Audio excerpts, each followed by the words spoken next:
it says this. Finally, my brethren, rejoice in the Lord. To write the same things to you, to me indeed, is not grievous. But for you, it is safe. It goes on to say here, beware of dogs.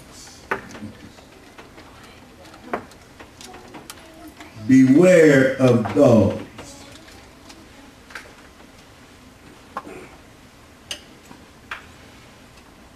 Beware of evil workers. Beware of the concision.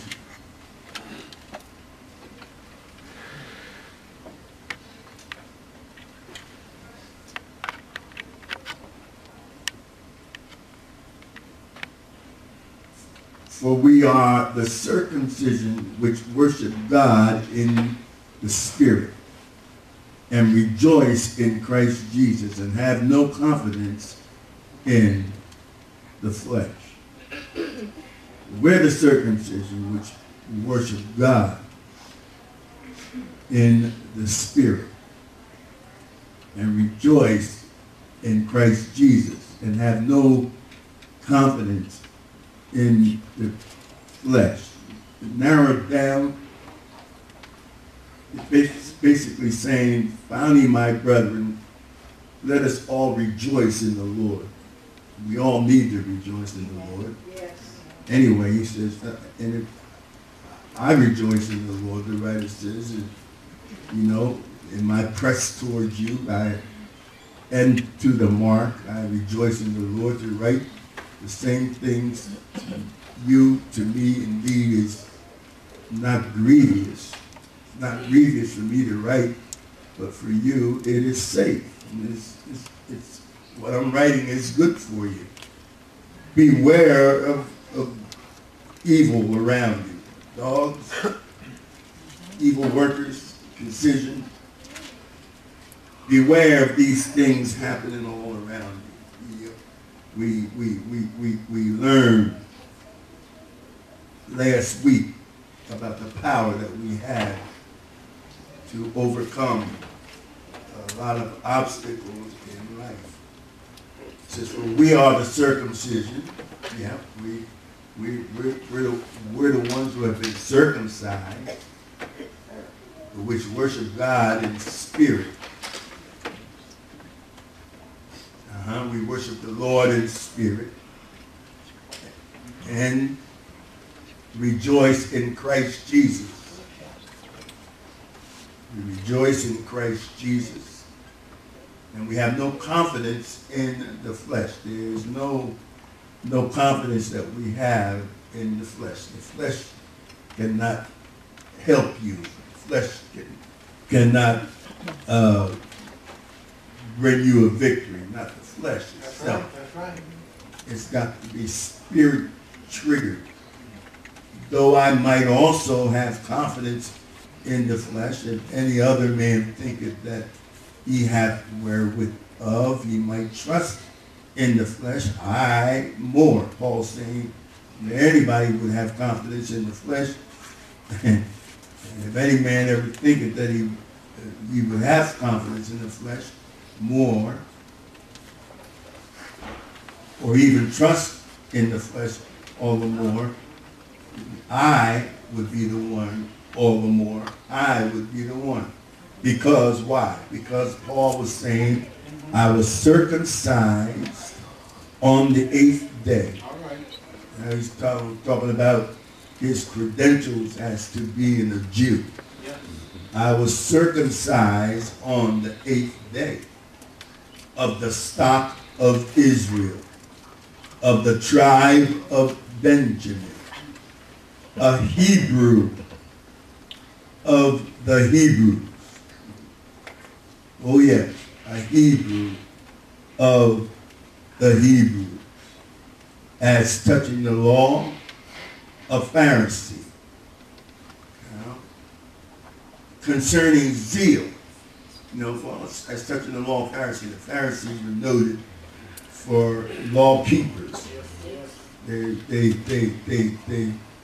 lived the law. They taught the law. They taught the law. Everything was law, law, law. Pharisees. Concerning zeal, persecuting the church. Concerning zeal, had enough zeal to persecute the church. Touching the righteousness which is in the law, blameless. But what things were gain to me, those I counted loss for Christ. What I found that was gain to me, I counted loss for Christ.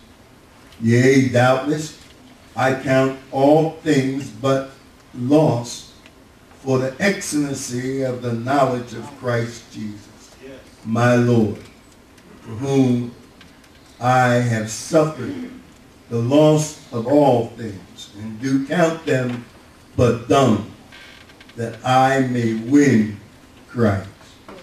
And he found in him, not having mine own righteousness, which is of the law, but that which is through faith, the faith of Christ, the righteousness which is of God by faith, that I might know him, that I may know him, that I may know him, and the power of his resurrection, and the fellowship of his suffering, being made conformable unto his death. Oh yes, that I may know him, that I may know him, that I may know him in the power of his resurrection, and the fellowship of his suffering, being made conformable, hallelujah, unto his death. Say that with me, that I might know him. That I might know him. Amen. Say it, tell your neighbor, you're suffering. You're suffering. So that you can know him. So that you can know him. All right. We're going to talk about there's a king in me, so don't rain on my parade. There's a king in me, so don't rain on my parade. The first question we may ask is, why problems? Why problems now that I'm born again? I'm a born again believer. Why should I have problems? It should be smooth sailing. Oh yes. I mean, after all, I have the word of God that says no weapon formed against me shall prosper. And on top of that, I have 10,000 angels. And if I have this, then why the bills? Why is my home life in a mess? Why are my children rebellious? Oh, praise his name. When the problems come, you have to answer to them in the word of God. Oh, yes. When the problems come, you have the answer to them in the word of God. In other words, the answer to your problems is in the word of God. You must make a decision that you will outlast the troubles in your life by applying the word of God. And the devil is a liar. I want you to know that. The devil is a liar. And you have the authority. There's a king in you. And therefore you have the authority over him. And he will deceive you. And he'll try to make you think that you're going to drown in your own problem. That's right. That's what the enemy will come and try to do to you. Bring that deception. You're going to drown in your problems. You're going to drown. And he'll expand every little thing to cause you to just almost want to give up. Or to cause you to get into a panic. And may I have a witness on that? Amen. You go into your panic mode. As soon as there's a crisis in your life, the enemy tries to get you to get into that panic mode. Yes. So that you'll panic and you'll make the wrong decision. That's right. Amen. Like Brother Stefan, he was, he needed more money. He's working manager or assistant manager, and but the bills, pile up, and he felt that he needed more money, and the bills, the food gets higher, the food cost becomes higher. It costs a lot for food now.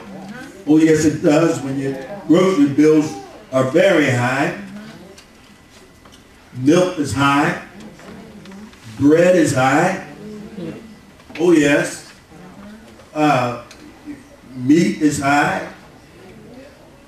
Lettuce is high, and vegetables are high. Tomatoes are high. Amen. I'm speaking to the family, some families in here. Now there's other families in here. I want to speak to your life. McDonald's is high now. Burger King is high. Oh yeah, Burger King. Popeyes is high. Yep, Popeyes is high. Yes. Texas Roadhouse is high. Yeah. I'm talking about it now. Red Lobster is high. Yep, I'm talking about it. Talking about you. Yeah. All these things are high. And anyway, Brother Papa felt that he needed a job. He needed a job so that he could, live better. Live at least within his means. And so he panics, and there's an offer made to him, and he sees that this offer is God speaking to him, and he ought to take the offer. But thank God that he has enough Holy Ghost to get counsel and find out that that's not quite the answer from the Lord. Right. So, but the enemy will try to get you to panic. He will. And I get a witness today. Amen. So why problems? Why problems? Well, Philippians 3, 9 and 10. Again, Philippians 3, 9 and 10. It says, and be found in him, not having my own righteousness, which is of the law, but that which is through the faith of Christ, the righteousness which is of God by faith, that I might know him and the power of his resurrection and the fellowship of his suffering, being made conformable unto his death. Oh yes. When you examine the verses that I just read, in verse 10, you read conformable unto his death. That is separation from. You will have problems if you don't understand that. If you are still tampering with lust, you will have problems with lust. Yes. You must separate from lust, you must separate from lust so that death will not appear and mess you up. In verse 10, we also read the fellowship of his suffering. Yes, sir. Suffer, to be made to bear, or to uphold, or to endure, or hold up under, or outlast. Oh yes, the fellowship of his suffering. Years ago, the late Bishop Alan Rucker used to preach and teach fellowship. He says, what is fellowship? And he said, fellowship is two pennies in one ship, or 2 pennies in a boat, or something like that. Anyway, they he had it all termed in his own way. Many times we used to be taught that to suffer meant I will be put down or beat down or defeated. Suffer means that I'm able to outlast the present situations or conditions in my life without being smashed. The devil wants to smash you. Yes, I'm able to outlast the present situations or conditions in my life without being smashed. Amen. I want you to know that there's a king in you, and that king in you will help you to conquer. Amen. I will outlast the wind. I am more than a conqueror. All right. The scripture in Philippians 4:13 says, I can do all things through Christ, which strengtheneth me. Amen. I can do all things through Christ, which strengtheneth me. Fellowship means to partake of. Fellowship is a two-way relationship. It's not just complete until there's just a two-way relationship. For example, to fellowship, you must have a two-way discussion, not a one-way. Otherwise, it's not fellowship. Fellowship means I plant in you and you plant in me. I should know you and you should know me, because you have given me a part of you and I have given you a part of me. So now we are born again. We are we will partake or fellowship in everything that Jesus went through. His part was to be mocked, spit upon, and beat up, cross placed in his back, suffocated on the cross, made sin for us, to go to hell for us. And in the third day, he got up, and then his part was over. And he said in Luke 10:19, behold, I give you power to tread on serpents and scorpions. I know that the scripture says that. But it didn't come up into my mind when Pastor Rudolph was talking about the hissing. Amen. That's when I should have called up the scripture, behold, I give you power to tread on serpents and scorpions and over all the power of the enemy, and nothing shall by any means hurt you.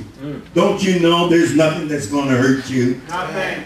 I declare that there are some in here that you have met up with challenges in the past, this past week. Yeah. But then there's some that's going to meet up with challenges. There are some that when you go to work, there are some in here, when you go to work, you know you're going to meet up with a challenge when you get there. When you arrive, you know automatically there's a challenge on the job when you get there. And you need this word to take you through. Amen. You need, amen, to stand the word of God. Because in the word of God, you have a hiding place. Yes. Amen. In the word of God, there's peace. In the word of God, there's joy. Yes. In the word of God, there's victory. Amen. In the word of God, you've got a parade. Amen. Where you can be happy. Yes. And you can march to victory. Yes. Amen. So there's a king in you. Yes. Don't rain on my parade. You tell that devil, don't rain on my parade. You cannot rain on my parade because there's a king in me. Can I get a witness today? Hallelujah. There's a king when I wake up in the morning, there's a king at the noonday hour. No matter what time that you come, there is a king in me. Somebody shout hallelujah. Oh, praise his name. Amen. That thing got to me, the Holy Ghost. Amen. I brought it in such a way that it got to me where there's a king in you. Because then I realized through the Holy Ghost that I have the victory anyhow. It doesn't matter. I've got the victory anyhow. Oh, praise his name. Ah, my God, have mercy, Jesus. No matter how bad I feel, I've got the victory anyhow. Somebody shout glory. My.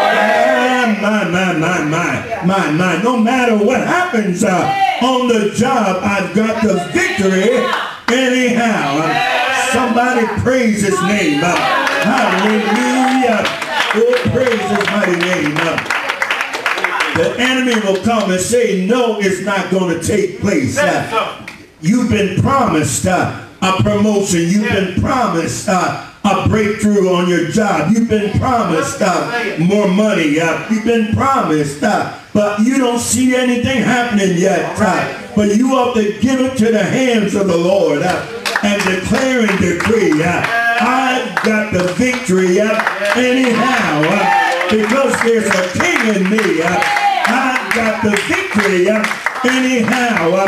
I got the victory in my wallet. I got the victory in my pocketbook. I've got the victory in the bank. I've got the victory anyhow.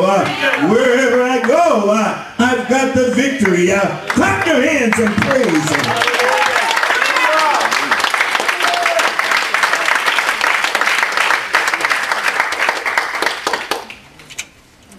Now that we're born again, we will partake in or fellowship in everything that Jesus went through. As I said before, his part was be mocked, spit upon, beat up, cross placed on his back,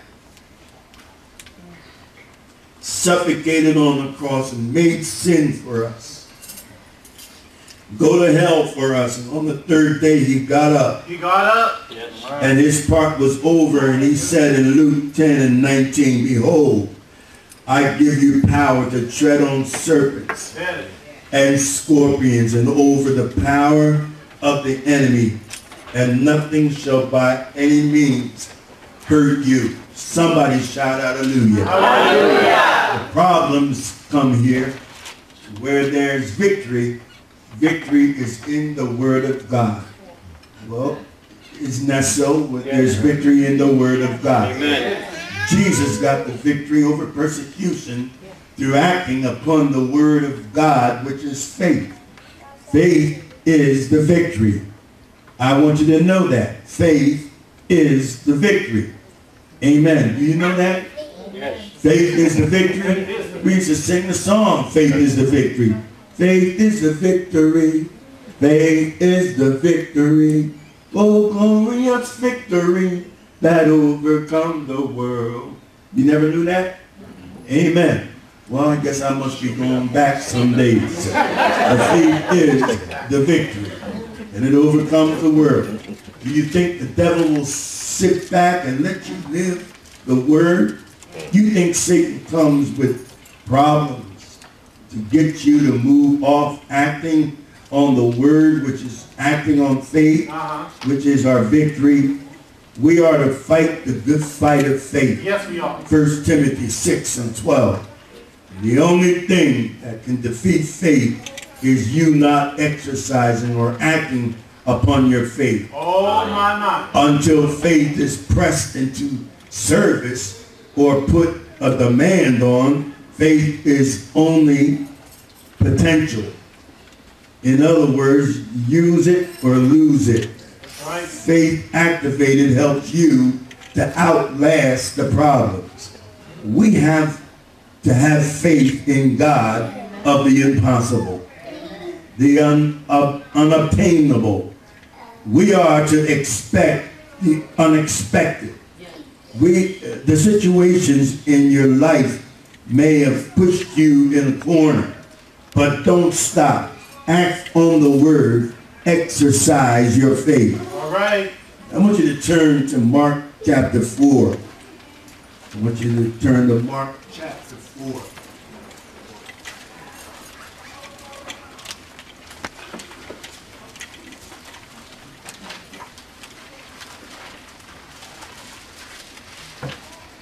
Mark chapter 4.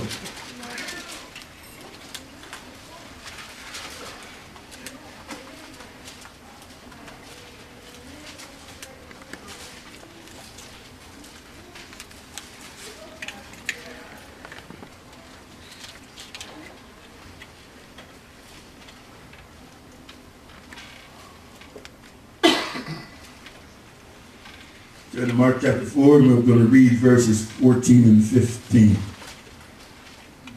14 and 15. Mark 4, 14 and 15. Let's read it together. The sower sows the word, and these are they by the wayside, where the word is sown. But when they have heard, Satan cometh immediately, and taketh away the word that was sown in your hearts. Amen. That was sown. So as soon as you hear the word, Satan tries to come and stop you from sowing it in your heart. Satan wants to stop you from hearing the word because faith comes by hearing. But so does fear. So does fear. All right. If you don't have any word, the devil can smash you. No word, then everything is smooth. That's what happens when you were in the world. It seems like everything was better when you were in the world. All right, say it now. Wow. Didn't it seem like it was better? Yeah. It seemed like it was better. But when you receive the word, then you have harvest. And then victory. The more word, the more potential you have for problems. Trouble or problems come in two ways. By the seed of the word, by bad seed that you plant.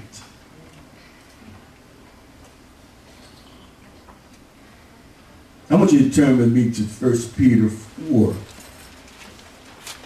12. 1 Peter 4. 1 Peter 4.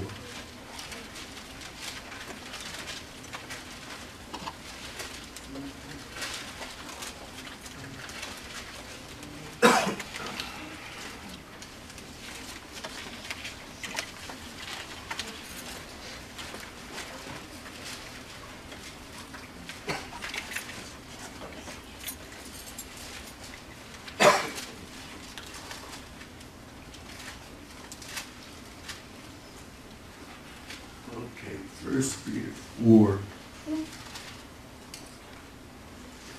12 to 16. All right, let's read 1 Peter 4, 12 to 16. Beloved, think it not strange concerning the fiery trial, which is to try you, though some strange things happen unto you. But rejoice inasmuch as ye are partakers of Christ's suffering, that when his glory shall be revealed, ye may be glad also with exceeding joy. If you be reproached for the same of Christ, happy are ye, for the Spirit of glory and of God rests upon you. On their part ye is evil spoken of, but your part ye is glorified. But let none of you suffer as a murderer, or as a thief, or as an evildoer, or as a busybody in other men's matters. Yet, if any man suffer as a Christian, let him not be ashamed, but let him glorify God on his behalf. Amen. And glorify God. All right. If trouble comes because you're acting on the word, get happy because of the glory that it will be revealed. Now let's continue verse 15 to 16. But let none of you suffer as a murderer or as a thief. Listen, let none of you suffer as a murderer or as a thief, right? Mm-hmm. Or as an an evildoer. Or as a busybody in other men's matters. Why is that stuck up in there? A busybody. You kidding me? Did the church suffer from that spirit of busybody? In your own matter? In your own, is that what it says? In your own matter? A busybody in your own matter. Other men's matters. Other people's matter. Some folks can't stay out of other people's I know you got preach that. They can't wait to get up in the morning so they can start digging in somebody else's stuff. They want to get us paid and dig up in the backyard of somebody else. And they don't even see their own backyard. My Savior.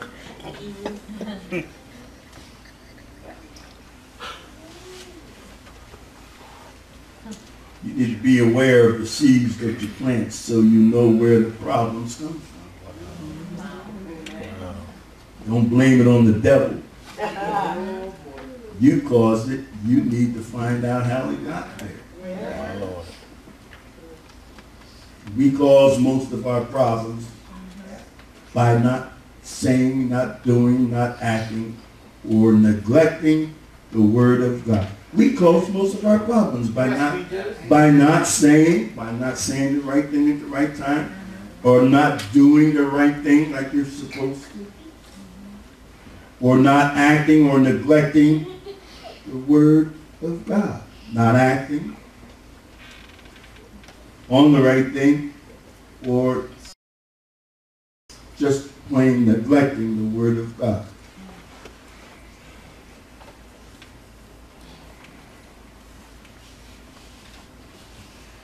First Peter 1 and 7 says that the trial of your faith, being much more precious than of gold that perishes, though it be tried with fire, might be found unto praise and honor and glory at the appearing of Jesus Christ. What it means is above, the above verse means, or what I just read, praise and honor and glory. Is that I, in the midst of the fire, you are still standing on the word that you started with. You're still standing on the word that you started with. In the midst of the fire, you must stand on the word before the fire comes.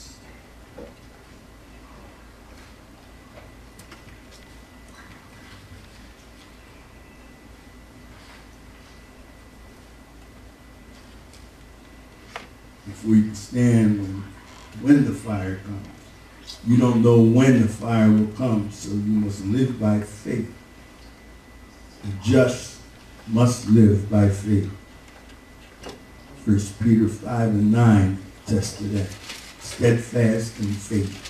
Withstand, fight against, withhold. The word knowing here means, what is it I know?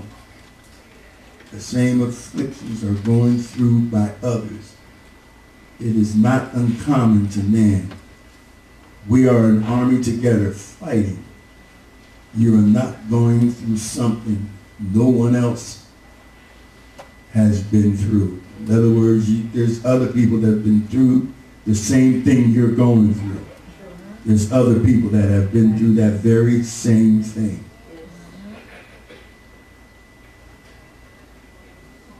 Mark down 1 Peter 5 and 10. God will send reinforcement to help you, but you need to suffer or withstand holding it until he comes. And if you don't let the problem smash you, you'll produce.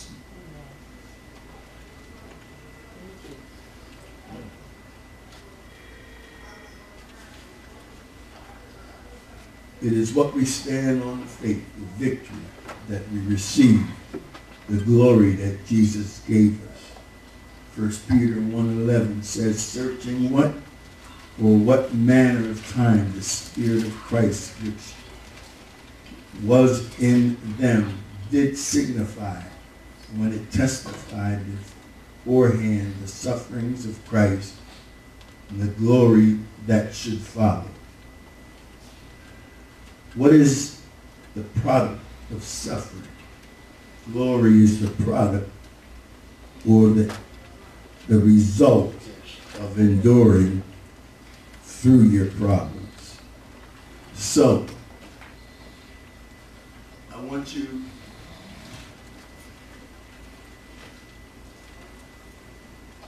to know that God did not put the desire in you to be a winner if you could not be a winner. All right. You are getting ready to produce what God has told you to do. 1 Timothy, we read verse 18, remember the prophecies or the word. Remember what God told you and hold on to it. And it will come to pass in your life. Your faith is taking you somewhere, and it will move you forward. Faith is the victory, and faith comes by applying the word. Faith activates, helps you outlast the problems. Yes. Guard what the Lord has told you by meditating on the word of God. Stop rehearsing the problem, but operate in faith on victory. Remember, many are the afflictions of the righteous, but the Lord delivers them out of them all. Oh, praise his mighty name. Amen. Yes, yes. Don't rain on my parade. There's a king in me. Don't rain on my parade. You see, sunshine through the rain. Help me see the sunshine through the rain. What I count loss may somehow be gain. Help me to sing when I would cry, knowing that thou art standing by. Amen. Amen. Oh, praise his mighty name.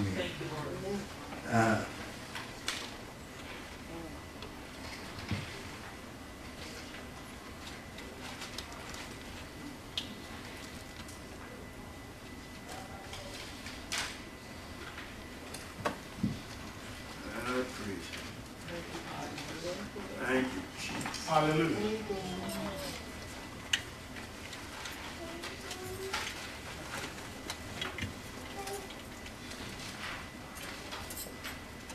So,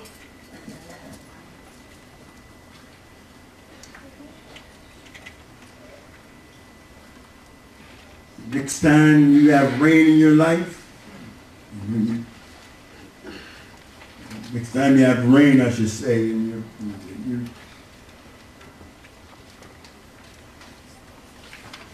you're to be enjoying a parade, do like we used to do as kids. My mama used to tell me, well, no, my aunts used to tell me, I'm quite sure some of your relatives may have told you when you were real little, you got power over the rain. Just go outside and look up and say, rain, rain, go away. Come again another day. That's right. You tell that devil, rain, rain, go away. Come again another day. There's a king in me. Amen. I can declare and decree. Rain, rain, go away. Come again another day. My God. Amen. I'm the winner over this. Rain, rain, go away. Amen. That's another message all to itself. Come again another day. God is such a good God. Such a good God. Just a couple illustrations about the rain. And the rain stopped. It says it was almost time for the old-fashioned revival hour to go on the air. And the broadcast was originating in a tin roof tabernacle in Waterloo, Iowa. And as Dr. Charles Fuller, the dean of the gospel broadcasters, stood up on the platform before the microphone, a heavy rain began to fall and pound on the tin roof, making it impossible for the broadcast to go forth. And with its Bible-saturated message, Dr. Fuller prayed, Lord, if you don't stop the rain, the old-fashioned revival hour will not be able to go out over the air. For Jesus' sake, please stop the rain. How illustrative of Dr. Fuller's simple faith in the power of God was that prayer. Within 3 minutes, the rain stopped. Suddenly, the program went out without the slightest interference. But 5 minutes after the close of the service, a torrential downpour occurred. So God stopped the rain for the broadcast. And when the broadcast was over, then the rains came. That's how powerful our God is. Yeah. These are true stories. Then the next item on rain, small things. One little unlashed raindrop may think itself too small, yet somewhere a thirsty flower awaits its fall.